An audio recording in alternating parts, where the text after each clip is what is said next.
മൈസൂരിലേക്ക് കോഴിക്കോട് നിന്നൊരു KSRTC യാത്ര. അതിൻ്റെ ഫുൾ ഡീറ്റെയിൽ ആണ് ഈ വീഡിയോയിൽ. രാവിലെ 7:45 കോഴിക്കോട് നിന്ന് പുറപ്പെടുന്ന KSRTC സ്വിഫ്റ്റിലാണ് ഞങ്ങളുടെ യാത്ര. നമ്മുടെ പഴയ നവകേരള ബസ് ഇപ്പോൾ കോഴിക്കോട് ബാംഗ്ലൂർ സർവീസ് നടത്തുകയാണ്. അതവിടെ ട്രിപ്പ് തുടങ്ങുന്നതിന് മുമ്പ് കഴുകി വൃത്തിയാക്കുന്ന കാഴ്ചകളൊക്കെ നമുക്ക് കാണാൻ കഴിയേ. 7:45 നമ്മുടെ ബസ് സ്റ്റാർട്ട് ചെയ്ത് സ്റ്റാൻഡിൽ നിന്ന് പുറത്തേക്ക് കടക്കുകയാണ്. ഇനി നമുക്ക് മൈസൂരിലെത്താൻ വേണ്ടിയിട്ട് ഒരു 6 മണിക്കൂറോളം യാത്രകൾ. ഒരാൾക്ക് ടിക്കറ്റ് ചാർജ് 419 രൂപയാണ് ഞങ്ങൾക്ക് ആയിട്ടുള്ളത്. അങ്ങനെ ബസ് സ്റ്റാൻഡിൽ നിന്ന് പുറത്ത് കടന്നു. റോഡിലൊക്കെ തിരക്ക് ആയി വരുന്നതേയുള്ളൂ. റോഡൊക്കെ കാലിയാണ്. ബസ് സ്റ്റാർട്ട് ചെയ്ത് ഒരു 10 മിനിറ്റ് ആയിട്ടില്ല. ഇവിടെ ആള് ഉറക്കം തുടങ്ങിയിട്ടുണ്ട്. ചെറിയൊരു കാറ്റടിക്കുമ്പോഴേക്ക് കറണ്ട് പോവും എന്ന് പറഞ്ഞ പോലെയാണ്. ചെറിയൊരു കാറ്റടിക്കുമ്പോഴേക്ക് ഇവിടെ ബോധം പോവും. നമ്മുടെ ബസ് ഇപ്പോൾ കുന്നമംഗലം സ്റ്റാൻഡിലേക്ക് കയറിയിട്ടുണ്ട്. ഇവിടുന്ന് കുറച്ച് പേരൊക്കെ കയറിയിട്ടുണ്ട്. അതിനുശേഷം നേരെ സ്റ്റാൻഡിന് പുറത്തേക്ക്.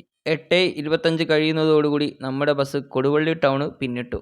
അടുത്ത സ്റ്റോപ്പ് നമുക്ക് വരുന്നത് താമരശ്ശേരിയാണ്. 8:35 താമരശ്ശേരി ടൗണും ബസ് പിന്നിട്ടു. താമരശ്ശേരി കഴിഞ്ഞ് ഈങ്ങാപ്പുഴ എത്തുന്നതിന് മുന്നോടിയായി ആകാശമൊക്കെ മഴക്കാറ് കൊണ്ട് നിറഞ്ഞിരിക്കുന്നുണ്ട്. ഇപ്പോൾ ഒരു മഴയ്ക്കുള്ള സാധ്യത കാണുന്നുണ്ട്.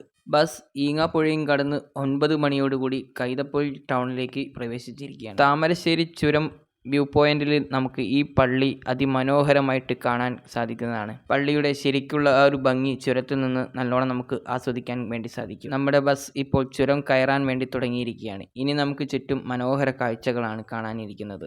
ചുരം കയറാൻ തുടങ്ങുമ്പോഴേക്ക് തന്നെ നമുക്ക് തണുപ്പ് അനുഭവപ്പെടുന്നുണ്ട്. വയനാടിനെ തണുപ്പ് നമുക്ക് അടിച്ചു തുടങ്ങി. ചുരത്തിൽ വെച്ച് നമ്മൾ കേരളത്തിൽ നിന്ന് തമിഴ്നാട്ടിലേക്ക് പോകുന്ന ഇൻട്രസ്റ്റേറ്റ് ബസ്സായ CWMSനെ കണ്ടുമുട്ടിയിട്ടുണ്ട്. ഒരു മിന്നായം പോലെ നമുക്ക് ബസ്സിനെ കാണാൻ സാധിച്ചുള്ളൂ. കോഴിക്കോട് നിന്നും നീലഗിരിയിലെ ദേവാലയയിലേക്കാണ് ബസ് സർവീസ് നടത്തുന്നത്. 84 വർഷത്തെ സർവീസാണ് CWMSൻ്റെത്. ചുരത്തിൽ നമ്മുടെ വണ്ടി കയറിപ്പോകാൻ വേണ്ടി കുടുംബത്തിലെ മൂത്ത കാരണവർ നമ്മുടെ വണ്ടിക്ക് സൈഡ് ഒതുക്കി വെച്ചതാണ് ഈ കാണുന്നത്. ബസ് ഓരോ ഹെയർപിൻ വളവുകളും കയറുമ്പോഴേക്കും നമ്മുടെ കാഴ്ചകളുടെ മനോഹാരിത കൂടി വരികയാണ്. പൊതുവെ KSRTCയിൽ യാത്ര ചെയ്യാത്ത എനിക്ക് ഈ KSRTC യാത്ര ഒരു മികച്ച അനുഭവമായി മാറിയിട്ടുണ്ട്. ഇനി നമുക്ക് കുറച്ചു നേരം കോടമഞ്ഞ് പുതച്ചിരിക്കുന്ന ചുരത്തിലെ കാഴ്ചകൾ ആസ്വദിക്കാം.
ചുരത്തിൽ നമുക്ക് ചെറിയൊരു ബ്ലോക്ക് അനുഭവപ്പെടാൻ തുടങ്ങിയിട്ടുണ്ട്. അവിടെ ഒരു ലോറി എന്തോ കംപ്ലൈൻ്റ് ആയിട്ട് ഇപ്പോൾ ഇങ്ങനെ വഴിയിൽ കുടുങ്ങിയതാണ്. വലിയൊരു ലോറിയാണ് വഴിയിലായത്. അതുകൊണ്ട് തന്നെ നല്ലൊരു ബ്ലോക്ക് അവിടെയുണ്ട്. ഇപ്പോൾ ബ്ലോക്ക് നീങ്ങി വണ്ടി മുന്നോട്ട് നീങ്ങിക്കൊണ്ടിരിക്കുന്നുണ്ട്. വലിയ വാഹനങ്ങളൊക്കെ മുന്നിൽ കുടുങ്ങി നിൽക്കുന്നുണ്ട്. ബ്ലോക്കിലൂടെ ബസ് ഇങ്ങനെ ഇഴഞ്ഞു നീങ്ങുന്നത് കൊണ്ട് തന്നെ നമുക്ക് കാടിൻ്റെ ഭംഗി നല്ലോണം ആസ്വദിക്കാൻ പറ്റുന്നുണ്ട്.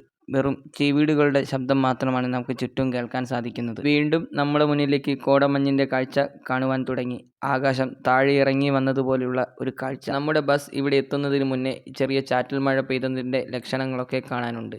മഴയുടെ തണുപ്പും കോടമഞ്ഞും എല്ലാം കൂടിയായിട്ട് നമ്മൾ വണ്ടി ചുരം കയറി തുടങ്ങിയപ്പോൾ ചെവികളെല്ലാം അടഞ്ഞുപോയി. തണുപ്പടിച്ച് ചെവി അടഞ്ഞു പോയിട്ടുണ്ട്. സ്വന്തം വാഹനങ്ങളിലൊക്കെ വരികയാണെങ്കിൽ ഇവിടെ വ്യൂ പോയിന്റിലൊക്കെ നിർത്തി നമുക്ക് ഈ കോടമഞ്ഞ് വേണ്ടുവോളം ആസ്വദിക്കാൻ സാധിക്കും. ഇപ്പോൾ നമ്മൾ KSRTCയിലായതുകൊണ്ട് അതിനൊന്നും സാധിക്കാൻ പറ്റുന്നില്ല.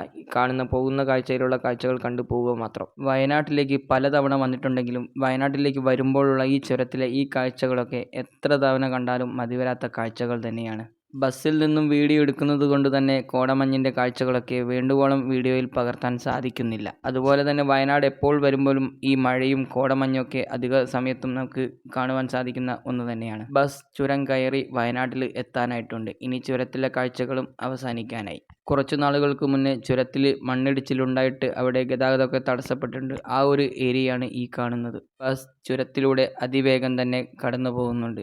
റോഡിലൊക്കെ നോക്കിയാൽ കാണാം മഴ പെയ്തു തോർന്നതിൻ്റെ ലക്ഷണങ്ങൾ. റോഡെല്ലാം നനഞ്ഞു കിടക്കുന്നുണ്ട്. ഇപ്പോൾ നമ്മുടെ ബസ് ചുരം മുഴുവനായി കയറി വയനാട് കവാടം കടന്ന് ഇപ്പോൾ വയനാട്ടിലേക്ക് പ്രവേശിച്ചിരിക്കുകയാണ്. നമുക്ക് മുന്നിൽ കാണാം വയനാടിൻ്റെ കവാടം. ഇപ്പോൾ നമ്മുടെ ബസ് എത്തിയിരിക്കുന്നത് വൈത്തിരി ടൗണിലാണ്. ഈ ചുരം കയറിയതിന് ശേഷം വൈത്തിരി ടൗണിലാണ് നമ്മുടെ ബസ് പിന്നീട് സ്റ്റോപ്പ് വന്നിട്ടുള്ളത്. ഇവിടെ ആൾ കയറുവാനും ഇറങ്ങുവാനും ഒക്കെ ഉണ്ടായിരുന്നു. അങ്ങനെ ബസ് വൈത്തിരി ടൗണിലെത്തിയിരിക്കുന്നു. ഇപ്പോൾ നമ്മുടെ മുന്നിലുള്ള കാഴ്ച ദൂരെ ഒരു തേയിലത്തോട്ടവും അതുപോലെ തന്നെ ചുറ്റിലും പലതരം കൃഷികളും ഒക്കെ ആയിട്ടുള്ള ഒരു കാഴ്ചയാണ്. ഇപ്പോൾ നമ്മുടെ ബസ് കടന്നു പോകുന്നത് ചുണ്ടയിൽ ടൗണിലൂടെയാണ്. ചുണ്ടയിൽ ടൗണും കടന്ന് ബസ് തേയിലത്തോട്ടത്തിനരികിലൂടെ നമ്മുടെ ചുറ്റിലും തേയിലത്തോട്ടം കാണാം. അങ്ങനെ തേയിലത്തോട്ടത്തിലെ കാഴ്ചകളും കണ്ടാണ് ഇപ്പോൾ നമ്മളുടെ യാത്ര. താമരശ്ശേരി മുതലേ നമ്മൾ മഴക്കാറ് കാണുന്നുണ്ടെങ്കിലും നമുക്കിതുവരെ മഴ കിട്ടിയിട്ടില്ല. നമ്മൾ എത്തുന്നതിന് മുന്നേ വയനാട് മഴ പെയ്തിട്ടുണ്ട്. റോഡെല്ലാം നനഞ്ഞു കിടക്കുന്നത് കണ്ടിട്ടുണ്ട്. പക്ഷേ മഴ നമുക്ക് ഇതുവരെ കിട്ടിയിട്ടില്ല. ഇപ്പോൾ നമ്മുടെ ബസ് കൽപ്പറ്റ സ്റ്റാൻഡിലേക്ക് കയറിക്കൊണ്ടിരിക്കുകയാണ്. ഇവിടെ ആളുകൾ ഇറങ്ങുവാനും കയറുവാനും ഒക്കെ ഉണ്ട്. ഇപ്പോൾ സമയം 10 മണിയായിട്ടുണ്ട്. 10 മണിയോടുകൂടിയാണ് കൽപ്പറ്റ സ്റ്റാൻഡിലേക്ക് ബസ് പ്രവേശിച്ചത്. കോഴിക്കോട് നിന്നും തുടങ്ങിയ ഉറക്കം ഇതുവരെ അവസാനിച്ചിട്ടില്ല. ഇടയ്ക്കൊന്ന് സ്ഥലം മാറി ഇരുന്നത് ഒഴിച്ചാൽ. ബസ് കയറുമ്പോൾ വിൻഡോ സീറ്റിലാണ് ഇരുന്നത്. ഉറങ്ങുന്നവർക്ക് വിൻഡോ സീറ്റിൻ്റെ ആവശ്യമില്ലല്ലോ. കാഴ്ചകൾ കാണാനും വീഡിയോ എടുക്കാനും വേണ്ടി ഒന്ന് സ്ഥലം മാറിയിരുന്നു. ആ ഉറക്കം ഇപ്പോഴും തുടരുക തന്നെയാണ്. ഇപ്പോൾ നമുക്ക് മുന്നിലായിട്ട് ചെറിയൊരു നെൽപ്പാടം കാണാം. പച്ച വിരിച്ച് നിൽക്കുന്ന നെൽപ്പാടം. നെൽപ്പാടവും കഴിഞ്ഞ് കാക്കവയലും ടൗണും പിന്നിട്ട് നമ്മുടെ ബസ് മീനങ്ങാടി ടൗണിലേക്ക് പ്രവേശിച്ചിരിക്കുകയാണ്. 10:45 ബസ് സുൽത്താൻ ബത്തേരി ബസ് സ്റ്റാൻഡിലേക്ക് പ്രവേശിച്ചിരിക്കുകയാണ്. ഇവിടെ ഒരു 15 മിനിറ്റോളം സമയം റെസ്റ്റ് ഉണ്ട്. ബാത്റൂമിൽ പോവാനും ചായ കുടിക്കാനൊക്കെ ആയിട്ട് ഒരു 15 മിനിറ്റോളം ടൈം ഇവിടെ റെസ്റ്റ് ഉണ്ട്. ഇവിടെ ബസ് സ്റ്റാൻഡിലുള്ള KSRTCയുടെ ഡോർമെറ്ററി സംവിധാനമാണ് ആ കാണുന്നത്. 160 രൂപയ്ക്ക് ഒരാൾക്ക് അവിടെ താമസിക്കാം. അതുപോലെ തന്നെ ബസ് റെസ്റ്റോറൻറ്റ് എന്ന് പറഞ്ഞ് ചെറിയൊരു ബസ്സിൽ സെറ്റപ്പാക്കി ഒരു റെസ്റ്റോറൻറ്റ് സംവിധാനവും അവിടെ ഒരുക്കിയിട്ടുണ്ട്. ഞങ്ങളും കഴിക്കാൻ വേണ്ടി സ്നാക്സും വെള്ളമൊക്കെ വാങ്ങി. സ്നാക്സ് വാങ്ങിയത് അറിഞ്ഞ് ഉറങ്ങിയ ആൾ എണീറ്റിട്ടുമുണ്ട്. ബ്രേക്കിന് ശേഷം ബസ് യാത്ര വീണ്ടും തുടങ്ങിയിട്ടുണ്ട്. വയലുകളും കാടുകളും നിറഞ്ഞ കാഴ്ചകളുമായിട്ട് യാത്ര വീണ്ടും തുടരുകയാണ്. ഇപ്പോൾ നമ്മുടെ ബസ് ഏകദേശം മുത്തങ്ങ ടൗണിനോട് അടുത്തെത്താറായിട്ടുണ്ട്. മുത്തങ്ങ ചെക്ക് പോസ്റ്റിലേക്കാണ് ഇനി ബസ് കടക്കുന്നത്. മുത്തങ്ങയിൽ excise check post, RTO check post, ഫോറസ്റ്റിൻ്റെ ചെക്ക് പോസ്റ്റ് ഇങ്ങനെയുള്ള ചെക്ക് പോസ്റ്റുകളൊക്കെ കടന്ന് പിന്നീട് നമ്മൾ കടക്കുന്നത് കർണാടകയിലേക്കാണ്. കേരളത്തിൻ്റെ വയനാട് അതിർത്തിയാണ് ഇവിടെ മുത്തങ്ങ.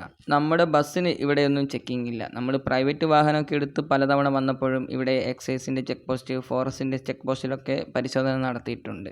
നമ്മുടെ ബസ്സിന് ഇവിടെയൊന്നും ചെക്കിംഗ് ഇല്ല. ഇപ്പോൾ നമ്മൾ കേരളം വിട്ട് കർണാടകയിലേക്ക് കടക്കുകയാണ്. ആ ഒരു ചെക്ക് പോസ്റ്റാണ് ഇത് കർണാടകയുടെ. കർണാടകയിലേക്ക് കടക്കുമ്പോൾ തന്നെ നമ്മളിവിടെ സ്വീകരിക്കുന്നത് വാനരന്മാരാണ്. കുറേ വാനരക്കൂട്ടം ഇവിടെ നോക്കി നിൽക്കുന്നുണ്ട്. ഇനി നമ്മുടെ ബസ് ബന്ദിപ്പൂർ കാടിലൂടെയാണ് യാത്ര ചെയ്യുന്നത്. അവിടെ നമുക്ക് ധാരാളം മൃഗങ്ങളെ ഭാഗ്യമുണ്ടെങ്കിൽ കാണാൻ സാധിക്കും. പലതവണ നമ്മൾ പോയപ്പോഴും കാട്ടുപോത്ത്, ആന, കാട്ടാന പോലുള്ള അങ്ങനെയുള്ള ജീവികളൊക്കെ നമുക്ക് ധാരാളമായി കാണാറുണ്ട്. മാനിനെയൊക്കെ നമ്മൾ കൂടുതലായും കാണാറുണ്ട്.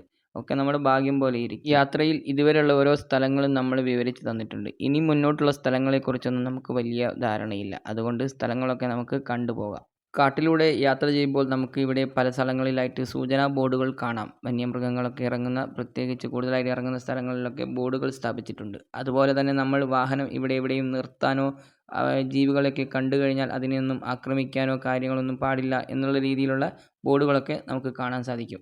പറഞ്ഞു തീരുന്നതിന് മുന്നേ നമ്മൾ ഒരു കാട്ടാനക്കൂട്ടത്തെ കണ്ടു. നമ്മളിരുന്ന സീറ്റിൻ്റെ ഓപ്പോസിറ്റ് സൈഡിലാണ് കാട്ടാനക്കൂട്ടമുള്ളത്. കണ്ടപാടെ എല്ലാവരും തന്നെ ഫോട്ടോ എടുക്കാനും കാര്യങ്ങളൊക്കെ ആയിട്ട് നോക്കുന്നുണ്ട്. അവിടെ നമ്മുടെ ബസ് ചെറുതായി ഒന്ന് സ്ലോ ആക്കിയിട്ടുണ്ട്. നമുക്ക് കാണാൻ വേണ്ടിയിട്ടാണ് അത് ചെയ്തത്. നമ്മൾ ഇത്ര നേരം കാത്തിരുന്ന മഴ നമ്മൾ കേരളം വിട്ട് കർണാടകയിലെത്തിയപ്പോഴാണ് നമുക്ക് കിട്ടിയത്. ഇവിടെ ചെറിയ തോതിൽ മഴ ചാറി തുടങ്ങിയിട്ടുണ്ട്. കുറച്ച് മുന്നോട്ടെത്തിയപ്പോൾ ഒരു മയിലിനെ നമ്മൾ കണ്ടു. പക്ഷേ വീഡിയോയിൽ നമുക്ക് അത് എടുക്കാൻ സാധിച്ചില്ല. ഈ ഒരു യാത്രയിൽ കുറച്ച് കുരങ്ങന്മാരെയും ഒരു മയിലിനെയും ആ ഒരു കാട്ടാനക്കൂട്ടത്തെയും മാത്രമാണ് നമ്മൾ ബന്ദിപ്പൂർ കാട്ടിൽ കാണാൻ സാധിച്ചത്. മഴയുടെ ശക്തി നല്ലോണം കൂടിയിട്ടുണ്ട്. ഇപ്പോൾ അതുകൊണ്ട് ഗ്ലാസ്സൊക്കെ അടച്ചിട്ടാണ് നമ്മൾ വീഡിയോ എടുക്കുന്നത്. അതുകൊണ്ട് തന്നെ വീഡിയോയ്ക്ക് അത്രയും ക്ലാരിറ്റിയും ഉണ്ടാവില്ല. ബസ് ബന്ദിപ്പൂർ കാട്ട് പിന്നിട്ട് ഇപ്പോൾ മുത്തങ്ങ ടൗണിലേക്കാണ് ഇനി പോയിക്കൊണ്ടിരിക്കുന്നത്. ഇനി നമുക്ക് ചുറ്റിലും പലതരത്തിലുള്ള കൃഷികൾ കാണാം. ഇനി പല സമയത്തായിട്ട് പലതരത്തിലുള്ള സീസൺ കൃഷികളാണ് നടത്താറുള്ളത്. മുമ്പ് നമ്മൾ വന്ന സമയത്ത് ഓണത്തിൻ്റെ സമയമായതുകൊണ്ട് കൂടുതലായും ചെട്ടിപ്പൂക്കളും പൂക്കളുടെയൊക്കെ ഒരു കൃഷിയായിരുന്നു കണ്ടത്. ആ ഒരു സമയം കഴിഞ്ഞു. ഇനി ഇവിടെ കൃഷി ചെയ്യുന്നത് പലതരത്തിലുള്ള പച്ചക്കറികളാണ്. നമുക്ക് മുന്നിൽ കാണാം പച്ചക്കറി കൃഷികളൊക്കെ, വാഴക്കൃഷികൾ, അതുപോലെ തന്നെ കാബേജ്, അങ്ങനെയുള്ള പലതരം കൃഷികളാണ് ഇപ്പോൾ കാണുന്നത്. ഇവിടെ കാലാവസ്ഥ പെട്ടെന്ന് തന്നെ മാറി മറിയുകയാണ്. ഇത്രയും നേരം നല്ലൊരു മഴയായിരുന്നു. ഇപ്പം നല്ല വെയിലാണ് ഇവിടെ അടിച്ചുകൊണ്ടിരിക്കുന്നത്. ഈ ഒരു ടൗണിൽ നിന്ന് നമ്മുടെ ബസ് ഇടത്തോട്ടേക്ക് മാറി യാത്ര ചെയ്യും. ഇടത്തോട്ടേക്കാണ് മൈസൂർ, വലത്തോട്ടേക്ക് നമ്മളെ ഹിമവൽ ഗോപാൽ സമീപത്തിലേക്കൊക്കെ പോകുന്ന ആ ഒരു റൂട്ടാണ് വരുന്നത്. ഇപ്പം നമ്മുടെ ബസ് മൈസൂർ റൂട്ടിലേക്ക് തിരിഞ്ഞിരിക്കുകയാണ്. റോഡരികിലായിട്ടൊക്കെ നമുക്ക് ഇളനീർ കച്ചവടം, അതുപോലെയുള്ള പൂക്കച്ചവടക്കാർ, ഇങ്ങനെയുള്ള കച്ചവടങ്ങളൊക്കെ നമുക്ക് കാണാൻ സാധിക്കും. ഈ കാണുന്നതാണ് ഗുണ്ടൽപേട്ട് ബസ് സ്റ്റാൻഡ്. ഇപ്പോൾ ഇവിടെ ആൾ കയറാൻ വേണ്ടിയിട്ട് ബസ് നിർത്തിയതാണ്. ഓരോ നാട് പിന്നിടുമ്പോഴുള്ള ഓരോ പ്രത്യേകതകളാണ് നമ്മൾ കാണുന്നത്. ഇത്രയും നേരം നമ്മൾ കാടും നമ്മുടെ കേരളത്തിൻ്റെ ഭംഗിയൊക്കെ ആസ്വദിച്ച് വന്നതാണ്. ഇപ്പോൾ ഇവിടെ കാണുന്നത് ഒഴിഞ്ഞ സ്ഥലങ്ങളാണ്, അതുപോലെ തന്നെ ഫുൾ കൃഷി സ്ഥലങ്ങളാണ്. പലതരത്തിലുള്ള കൃഷികളും ഒക്കെ ആയിട്ട് റോഡ് സൈഡിൽ കണ്ടെത്താ ദൂരത്തോളം കാണാം.